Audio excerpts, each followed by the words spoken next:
예레미야서 16장입니다. 16장 14절부터 21절까지 말씀입니다. 구약성경 1076쪽입니다. 예레미야서 16장 14절부터 21절까지 말씀입니다.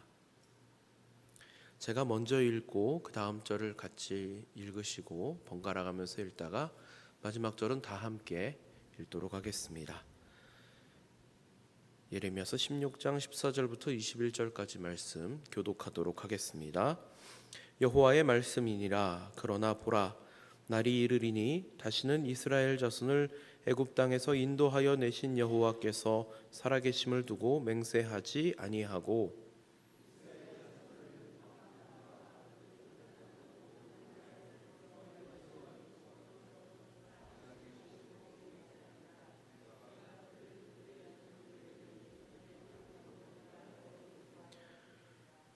여호와의 말씀이니라. 보라, 내가 많은 어부를 불러다가 그들을 낫게 하며 그 후에 많은 포수를 불러다가 그들을 모든 산과 모든 언덕과 바위 틈에서 사냥하게 하리니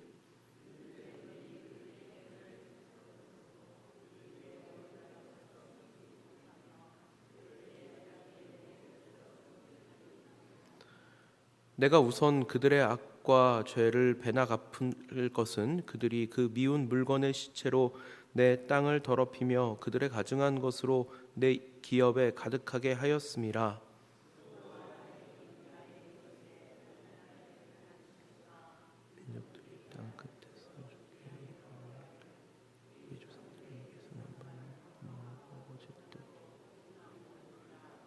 사람이 어찌 신 아닌 것을 자기의 신으로 삼겠나이까 하리이다. 여호와께서 이르시되 보라, 이번에 그들에게 내 손과 내 능력을 알려서 그들로 내 이름이 여호와인 줄 알게 하리라. 아멘.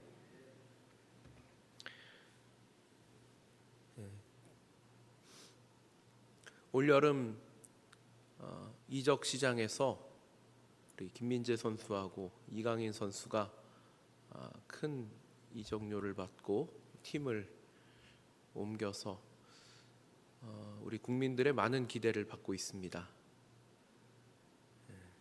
갑자기 축구 선수 이야기를 먼저 꺼내서 약간 당황하셨을 수도 있는데요.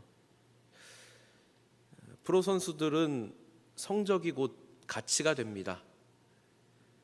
매년 시즌을 마치면 각 선수들의 성적과 발전 가능성을 정리해서 그 다음 시즌의 운영 계획에 이 선수를 포함시킬 것인지 아니면 전력에서 제외시킬 것인지 각 팀들이 치열하게 결정을 하게 됩니다. 발전 가능성이 없는 선수는 그냥 전력 외로 통보하고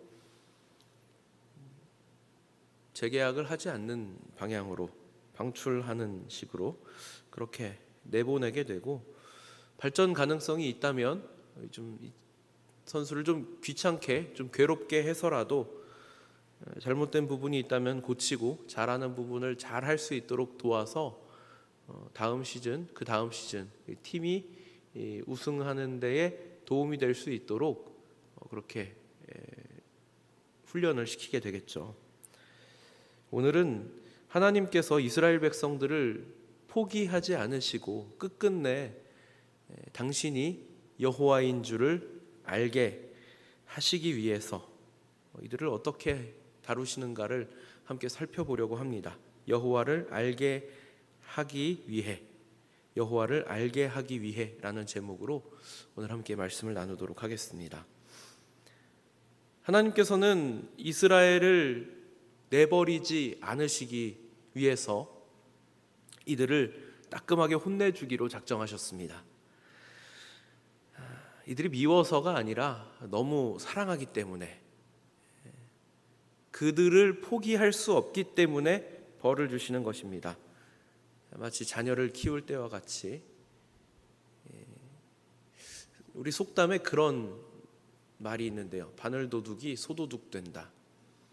그러니까 작은 잘못한 것을 그냥 내버려 두면 방치해두면 장래에 결국에는 큰 잘못을 저지르게 된다는 말이죠. 그러니까 바늘도둑이 소도둑 되지 못하도록 하려면 바늘을 훔쳤을 때 잡아서 눈물이 아주 찔끔 나올 정도로 호되게 혼을 낼 필요가 있다는 우리 조상의 지혜가 아닌가, 그런 생각을 하게 됩니다. 바늘을 훔쳤을 때 죄에 대한 죄값을 치르게 하는 것은 사랑하는 이에 대한 애정이고 관심이고 그 미래를 위한 훈육일 것입니다. 요새 우리가 겪고 있는 사회적 문제 가운데 하나가 학교에서 선생님이 학생들을 지도하는 데에 큰 어려움을 겪고 있다는 문제일 텐데요. 아마 우리 성도님들도 이 언론 매체들을 통해서 계속 이 뉴스를 보고 계시리라 생각됩니다만, 선생님이 학생들을 가르칠 때 훈육하는 방식 중에 하나로 잘못을 꾸짖을 수 있습니다. 그런데 지금은 그런 것들이 잘 용납이 안 되고 있었던 것이죠. 어디까지나 사랑하는 이의 미래를 위한 방법으로서 훈육의 방식으로 잘못했다면 호되게 혼도 내고, 하나님의 방식을 말씀드리자면 눈물의 시간을 보내게도 하시고 또 매도 드시고 반성할 수 있도록 생각할 기회도 주시고 하는 식으로 다루시는 것입니다. 사실은 좀 강력한 식으로 말씀하십니다. 하나님께서 유다를 이방 나라로 흩어버리겠다고 하시거든요. 어떻게 보면 이 이스라엘 백성들이 상상조차 할 수 없는 그런 큰일일 것입니다. 아니, 어떻게 우리를 하나님께서 이방 나라로 흩으실 수 있지? 아마 이렇게 생각할 수도 있습니다. 저도 어렸을 때 뭔가 잘못한 일이 있어서 부모님한테 혼나면 그런 생각을 한 적도 있었습니다. 아니, 어떻게 자식을 이렇게 혼낼 수가 있지? 진짜 우리 부모님이 아니신 거 아니야? 정말 부모님이 아니셨다면 혼을 낼 리가 없는데요. 하나님은 결코 이스라엘을 포기하지 않으십니다.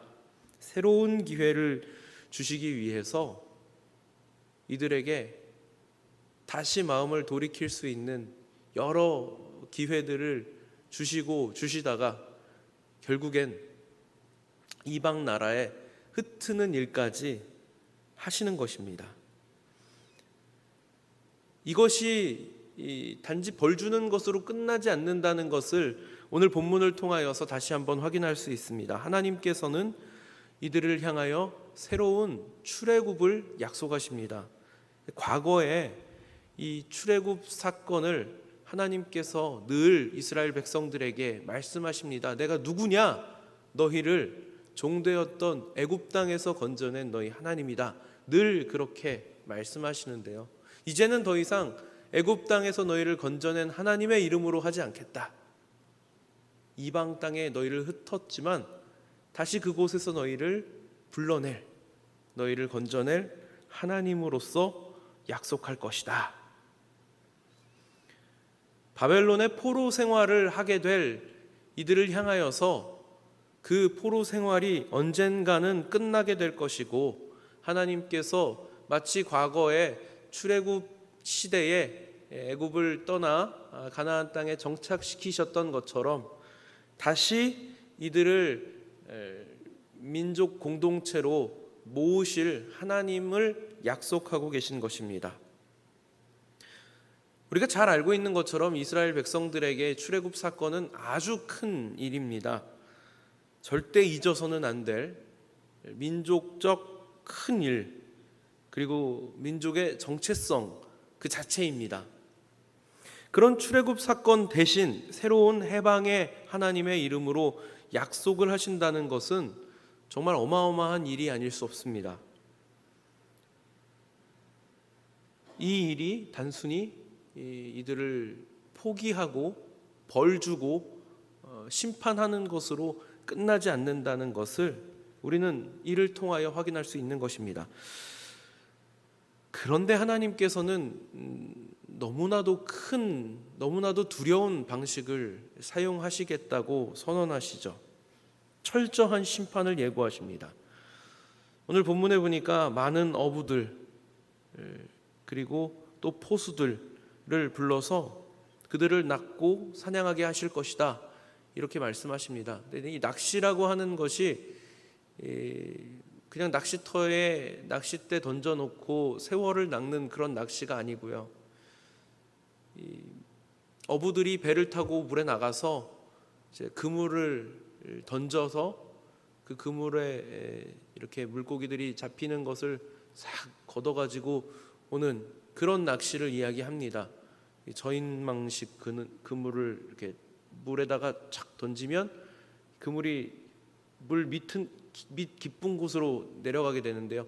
그걸 이렇게 싹 끌어서 당기면 물 속에 있는 게 다 끌어오는 것입니다. 끌려오는 것입니다. 그러니까 물 속에 있는 거 남김없이 내가 싹 다 잡아들이듯이 그렇게 심판할 것이다, 이렇게 말씀하시는 것입니다. 그리고 나서 또 포수를 보내서 산과 들과 어디 바위 뒤라도 남김없이 숨김없이 모두 다 이 사냥꾼의 손에 잡히게 될 것이다, 이렇게 말씀을 하십니다. 그러니까 하나님의 심판 앞에서 피할 방법이 없다는 것을 지금 강력하게 경고하시는 것입니다. 지금 이 유다 백성들은 하나님 앞에 철저하게 타락한 상태입니다. 하나님께서 심판하실 때는 예외가 없다는 말씀을 하고 계시는 것입니다. 하나님의 심판을 피할 사람이 어디 있습니까? 이것은 단지 이 예레미야가 지금 선언하는 하나님의 말씀을 전하고 있는 이 시대에만 국한되는 것이 아닙니다. 오늘 우리에게도 마찬가지입니다. 장래의 우리의 인생도 언젠가는 하나님 앞에 서게 될 것인데요, 인간의 법에는 시효라는 것이 존재합니다. 그러니까 어떤 잘못을 저질러도 그 사법기관에 의해서 정해진 기한이 지나기 전에 심판을 받아야 그 심판이 유효한 것인데요, 물론 이제 시효가 실질적으로 존재하지 않는 그런 죄들도 있기는 합니다만 일반적으로는 시효라는 것이 존재를 합니다. 그래서 처벌을 피하기 위해서 피해 다니는데 수십 년 동안 이게 피해 다니는 경우도 있죠. 그리고 실제로 시효가 지나면 내가 그 죄를 저질렀습니다 하고 말해도 처벌할 수가 없습니다. 그러나 하나님 앞에서는 그런 것이 없습니다. 시효라는 것이 존재하지 않죠. 결국 하나님은 심판하십니다. 하나님의 심판으로부터 숨고 피할 수 있는 사람은 없습니다. 하나님의 전지전능하신 그 눈을, 그 귀를 피할 수 있는 사람은 아무도 없습니다. 우리는 사람의 눈은 속일 수 있어도 하나님 눈을 속일 수는 없습니다. 그 속에 어떤 것이 들어있는지 겉으로만 봐서는 알 수 없지만 사람의 속까지 꿰뚫어 보시는 하나님께서는 다 알고 계시는 것이죠. 이렇게까지 철저하게 유다 백성들을 심판하시는 이유가 무엇이냐면 바로 이들을 포기하지 않으시기 때문입니다. 이들의 지금 범하고 있는 이 죄악들 남김없이 다, 하나도 남김없이 모두 다 심판하셔서 다시 내 백성, 내 나라로 삼으시겠다고 말씀하시는 것입니다. 이들을 택하시고 구원하시고 그 땅에 살도록 하신 분이 바로 하나님이십니다. 그런데 이들이 지금 하나님께서 주신 땅, 하나님께서 주신 복을 누리며 살면서도 그것이 하나님으로부터 온 것인지를 모르고 있습니다. 하나님이 주신 땅과 그 기업을 우상으로 더럽히고 있습니다.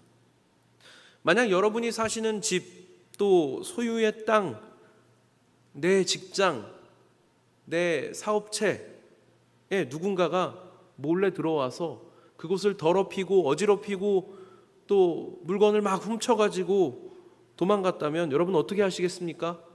아유, 도망갔네, 못 잡겠네, 어쩔 수 없지 뭐, 이렇게 생각하실 분은 아무도 없으리라 생각됩니다.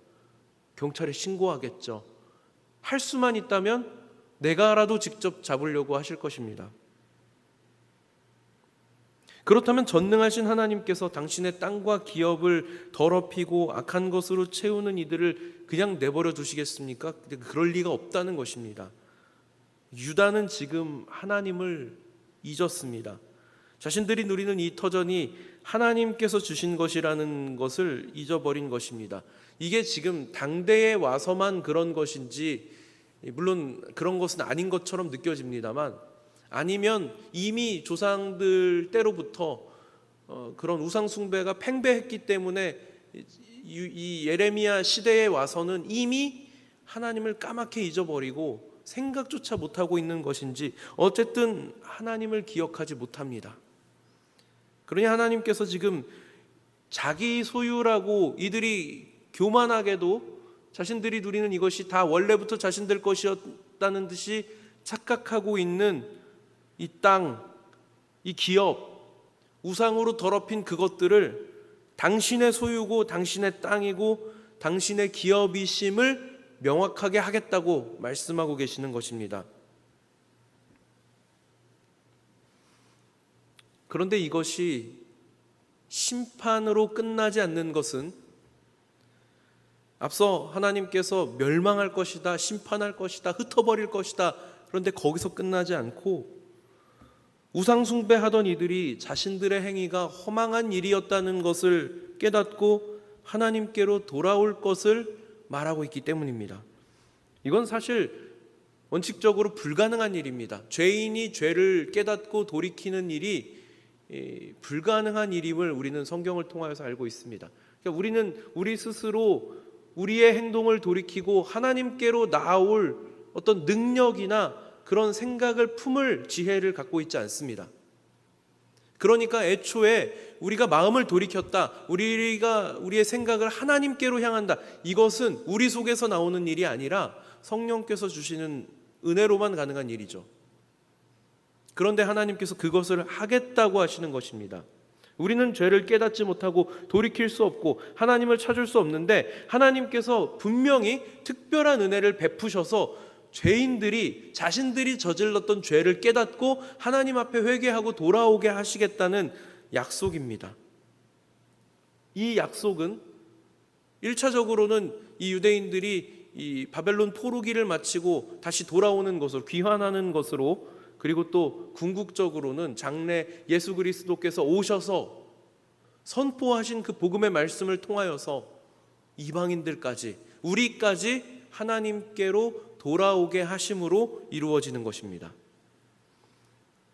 당신의 백성들을 향하여서 심판의 칼을 뽑아드신 하나님은 끝끝내 이들을 회복시키셔서 그 입술을 통해서 당신이 구원의 하나님이심을 고백받기 원하십니다. 우리의 입술에서 항복 선언 듣기를 원하십니다. 내가 여호와인 줄을 알게 하겠다라고 말씀하시는 것입니다. 우리가 오늘 읽진 않았습니다만 16장 초반에 보면 하나님은 예레미야를 향하여서 결혼도 못하게 하십니다.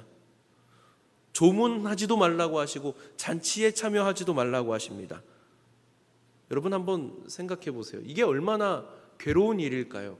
결혼도 할 수 없고, 남들이 슬퍼할 때 같이 가서 슬퍼하지도 못하고, 기뻐하는 일에 함께 참여할 수도 없습니다. 왜 그렇습니까? 장래 심판이 예고되었기 때문입니다. 이 심판은 누구도 피할 수가 없고, 그리고 당하면 가족들조차도 수습할 수 없는 그런 아주 무섭고 두려운 심판이기 때문에 예레미야를 향하여 하나님은 모질게도 이렇게 말씀을 하시는 것입니다. 그러나 하나님 말씀에 순종하는 이 예레미야를 통하여서 하나님은 백성들에게 자신의 죄가 무엇인지를 깨닫게 하시고, 그리고 죄의 값을 치르게 하십니다. 죄의 값을 치르게 하시는 것으로 바로 죄악에 찌들어 있는, 우상 숭배하는 일에 전혀 양심에 거리낌이 없는 이들을 향하여 그 죄로부터 자유롭게 하시고 새로운 미래를 약속하게 하시는 것입니다. 하나님은 공의의 하나님이시며 또 동시에 사랑의 하나님이십니다. 우리가 구약을 볼 때는 오히려 사랑의 하나님, 오래 참으시는 하나님을 목격할 수 있습니다. 오늘 살펴본 이 말씀은 단지 과거에 이 유다 백성들을 향하여서 하신 말씀이 아니라 바로 오늘을 살아가고 있는 저와 여러분에게 하시는 하나님의 말씀입니다. 하나님 말씀에 순종했던 그 예레미야라고 하는 한 사람의 인생을 통하여서 하나님은 그 시대를 향하신 하나님의 뜻을 보여주고 계십니다. 우리도 마찬가지입니다. 하나님 말씀에 우리가 기꺼이 순종함으로 오늘 이 시대를 향하여 하나님께서 말씀하고 계시는 그 말씀을 우리가 이루어가는 것입니다. 비록 하나님 명령이 우리의 기대와 우리의 생각과 다를 수 있습니다. 당장의 상황에서 본다면 이것이 너무나도 괴롭고 힘든 과정일 수도 있습니다. 그러나 크게 보면 결국 이것은 참으로 귀한 하나님의 은혜입니다.